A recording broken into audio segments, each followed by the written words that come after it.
अपराध से तो एग्री नहीं करेंगे। और दूसरा चीज़ है कि जो एक व्यक्ति हैं अशोक यादव, पिता मिश्री यादव, गांव है गौहर नगर, थाना लछुआर, इनकी एक अज्ञात लोगों के द्वारा हत्या कर दी गई है। नमस्कार, आप देख रहे हैं न्यूज़ फॉर नेशन और मैं सुमित आपके साथ। जहां एक और प्रदेश के गृह मंत्री सम्राट चौधरी दावा करते हैं कि जो उनकी पुलिस है वो बेहतरीन काम कर रही है और पूरे प्रदेश में जो सुरक्षा व्यवस्था है उसको पुख्ता कर दिया है। वहीं मैं बता दूं आपकी जमुई में लगातार बैक टू बैक लूट और हत्या की घटनाएं हो रही हैं। पर 9 जनवरी को ही 50 लाख रुपए की लूट हुई थी। उसके बाद आज जो है जमुई शहर से महज 7 से 8 किलोमीटर की दूरी पर एक व्यक्ति की निर्मम हत्या कर दी जाती है।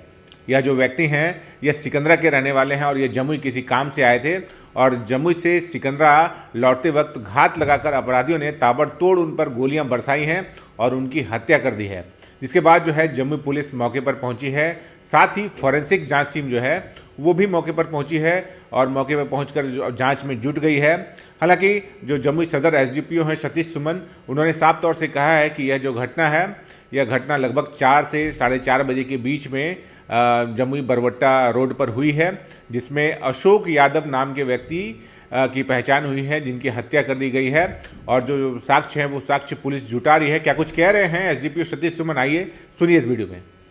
अपराध से तो एग्री नहीं करेंगे। और दूसरा चीज़ है कि जो एक व्यक्ति हैं अशोक यादव, पिता मिश्री यादव, गांव है गौहर नगर, थाना लछुआर, इनकी एक अज्ञात लोगों के द्वारा हत्या कर दी गई है।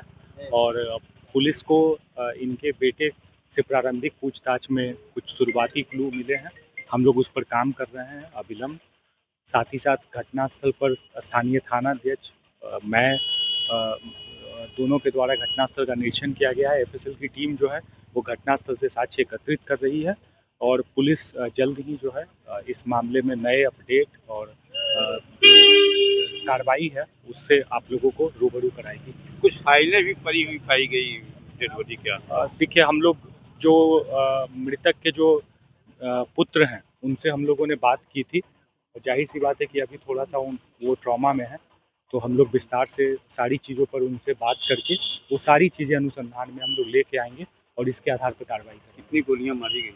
अभी फिलहाल एफएसएल की टीम के द्वारा घटनास्थल का निरीक्षण किया जा रहा है, इंक्वेस्ट बनाया जा रहा है।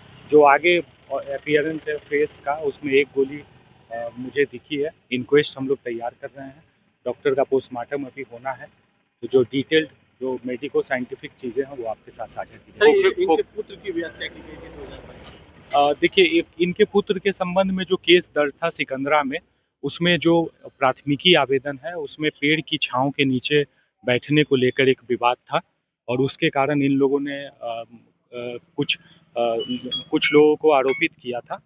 और उस मामले में पुलिस द्वारा ऑलरेडी चार्जशीट सबमिट की जा चुकी है जो एक्यूज्ड हैं, और विद्वान न्यायालय में उन सबके विरुद्ध ट्रायल चल रहा है। क्या लगता है सर, लैंड डिस्प्यूट का मामला? यही मैं आप बताना चाहूँगा, ये बहुत प्री मैच्योर होगा कहना, क्योंकि वो जो 2022 में इनके द्वारा जो केस किया गया था वो एफआईआर मैंने पढ़ा है, उसमें सीधे सीधे लैंड डिस्प्यूट का कोई आरोप नहीं था।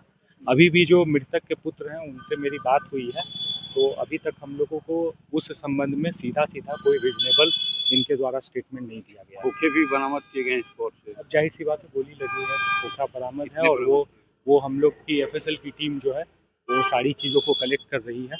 जो साइंटिफिक फैक्ट्स हैं वो हम लोग आपके साथ शेयर करेंगे। तो सुना आपने क्या कुछ कह रहे हैं जमुई के सदर एसडीपीओ सतीश सुमन।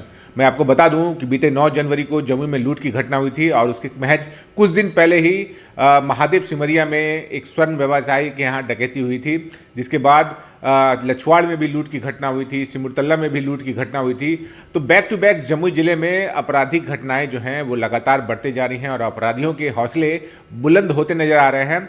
और इसी बीच आज जो है इस हत्या के मामले को लेकर भी जमुई में लोगों का गुस्सा आक्रोश फूट पड़ा है, क्योंकि जो अपराधी हैं वो इस ज़िले में अब बेलगाम हो चुके हैं। हालांकि जमुई पुलिस दावा कर रही है कि जो भी अपराधी हैं उनको पकड़ा जा रहा है और इस मामले में भी जमुई पुलिस जो है वो कार्रवाई करते हुए जो भी अपराधी इस घटना में शामिल होंगे उनको गिरफ्तार करेगी। बने रहिए हमारे साथ, देखते रहिए न्यूज़ फॉर नेशन। धन्यवाद।